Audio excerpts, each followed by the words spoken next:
The FBI has raided the headquarters of one of the nation's largest operators of psychiatric hospitals. Hundreds complained of overbilling, misdiagnosed conditions, and insurance fraud.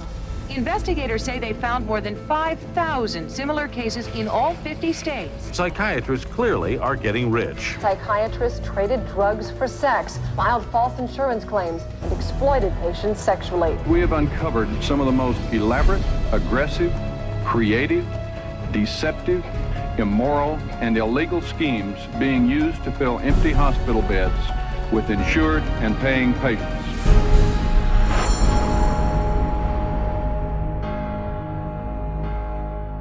Every psychiatrist takes an oath to follow an ethical code of conduct, to put the care of their patients above all else. But of all medical disciplines, psychiatry has the worst record of fraud and abuse. Psychiatry is almost a license to print money. If a doctor were clever enough, and many of them are, there's no reason that they couldn't make at least $500,000 a year fraudulently and get away with it in psychiatry. I don't purport to have deposed every psychiatrist in Las Vegas. I can tell you for a fact I haven't.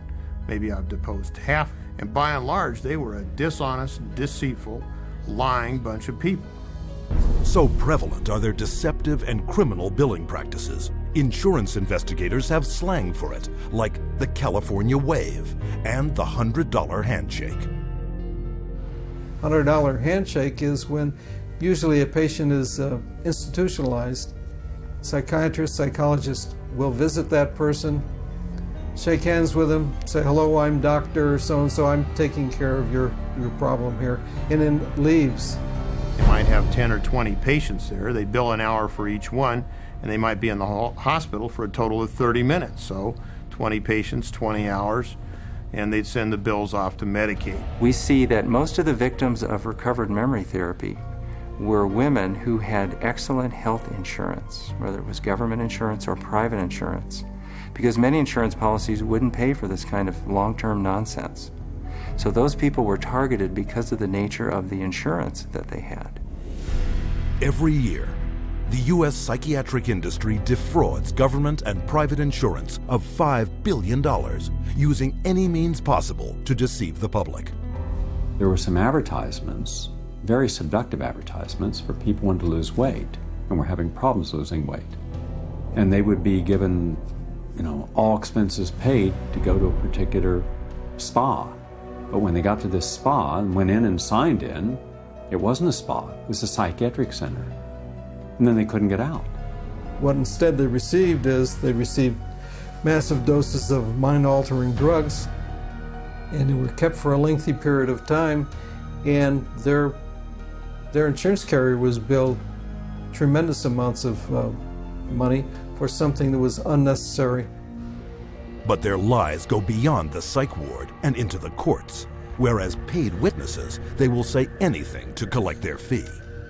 A psychiatric expert who will have one opinion in one scenario and a completely opposite opinion in another scenario based on which law firm or governmental agency is paying for his time. These psychiatrists, on one hand, will tell the public that suicide can be prevented, but will go into court and tell a jury that suicide cannot be prevented. And then once you show his prior inconsistent statements, you also show that he is paid very well by pharmaceuticals, then the jury says, you know what, we're not so sure about you because you just lied to us. Add to the greed, dishonesty, and deceitfulness their sex crimes. Contemporary studies have shown that at least 10% of psychiatrists committed sex-related offenses against their patients. It has happened so often that by the mid-'80s, the insurance companies who insure physicians across America started writing sexual claims out of the policies altogether. That's how common it was. The system was so broken that more than 25,000 complaints had been registered, but nothing acted upon. When a psychiatrist has a patient, a female patient, and abuse them sexually, there's a very high probability they'll get away with it. I've seen many cases where the mental health professional becomes very disturbed and is using very strange and odd treatments, and that can go on for many years with no one finding out about it because it's not very public. It's quite private. Things happen behind closed doors. Tragically, their sex crimes often involve children. Case in point, Dr. C. Markham Berry. On the surface, a well-respected member of his community. But all that shattered when he was arrested on child molestation charges.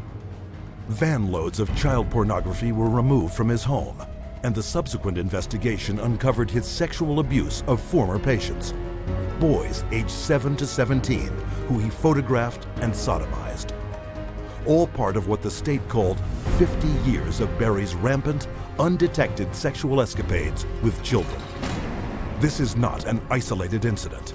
It is the carefully masked character of many members of this profession.